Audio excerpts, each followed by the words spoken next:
जय महाकाल, समस्त दुख और कष्ट हरता भगवान सर्व आप सभी को भी दुखों, कष्टों एवं कलेशों से दूर करें। इसी कामना के साथ मैं आनंदाचार्य आप सभी का अपने बेहद विशेष कार्यक्रम में स्वागत करता हूं। दर्शकों, इस कार्यक्रम के माध्यम से मैं आप सभी को भारतीय बेटियों, बहनों और माताओं का क्या धर्म है उसके बारे में बताऊंगा। मैं आप सभी को बताऊं कि भारतीय संस्कृति और समाज में नारी एक विशिष्ट गौरवपूर्ण स्थान पर प्रतिष्ठित है। माता सीता, सावित्री, द्रौपदी, मदालसा, सती अनुसुईया, गर्गी, जीजाबाई और लक्ष्मीबाई जैसी अनेक नारियों के नाम श्रद्धा और आदर के साथ लिए जाते हैं। इनके जीवन के आदर्शों को दैनिक जीवन में उतारने से एक नए प्रकार का अनुभव होता है। उस दिव्य प्रकाश के मार्फत नारी जीवन में अधिदैविक, अधिभौतिक तथा आध्यात्मिक तापों के बादल स्वयं ही छट जाते हैं। नारी संसारिक कार्यों और पारिवारिक कर्तव्यों का पालन करती हुई आनंद प्राप्त कर लेती है।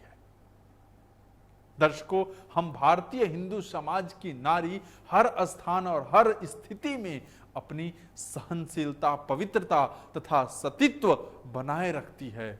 उसका शरीर पवित्र होता है। कोई भी पर पुरुष उसे स्पर्श नहीं कर सकता। उसका साहस नहीं पड़ता कि उसको छू सके। बड़े से बड़े लोग भी दीनहीन महिलाओं को आदरपूर्वक माता का ही संबोधन देते हैं।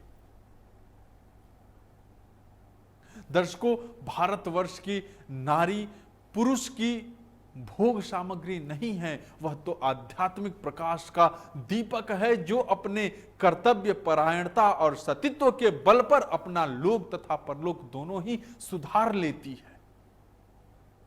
दर्शकों, भारतीय नारी तो त्याग की मूर्ति है, सेवा की भावना से ओतप्रोत है। वह जननी है कि कर्तव्य पालन और सेवा के बल पर उसका अधिकार स्वयं ही सुरक्षित रहता है। उसे अलग से अधिकार मांगना नहीं पड़ता है। मनुष्य चाहे उसके साथ अन्याय करने का प्रयत्न कर ले,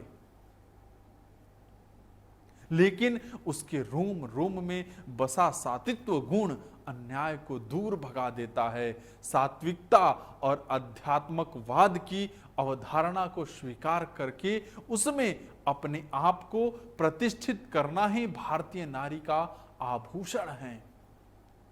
दर्शकों, परिवार के स्तर पर नारी का स्थान पुरुष से भी ऊंचा है, क्योंकि बच्चों की प्रथम गुरु मां ही होती है।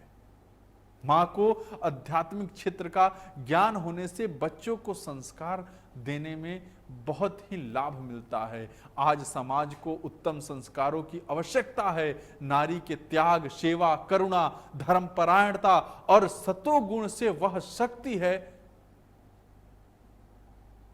जो सारे समाज में मंगल की वर्षा कर सकती है। दर्शकों, राष्ट्र को इस समय सुपर्णखाओं की नहीं, विदुषी और सात्वित्व देवियों की आवश्यकता है। नारी को चाहिए कि वह अपनी शक्ति की पहचान करे और अपने आप को सात्विकता में प्रतिष्ठित करके राष्ट्र में मंगलमय वातावरण पैदा करे। जो नारी चरित्रवान है उसमें बाकी के सतोगुण अपने आप ही आ जाते हैं। हे भारतवर्ष की महान नारियां, तुम ऋषियों की संतानें हो। तुम्हारी रगों में सीता, सावित्री और लक्ष्मीबाई जैसी वीरांगनाओं के रक्त का संचार हो रहा है। अपनी सात्विकता को पहचानो।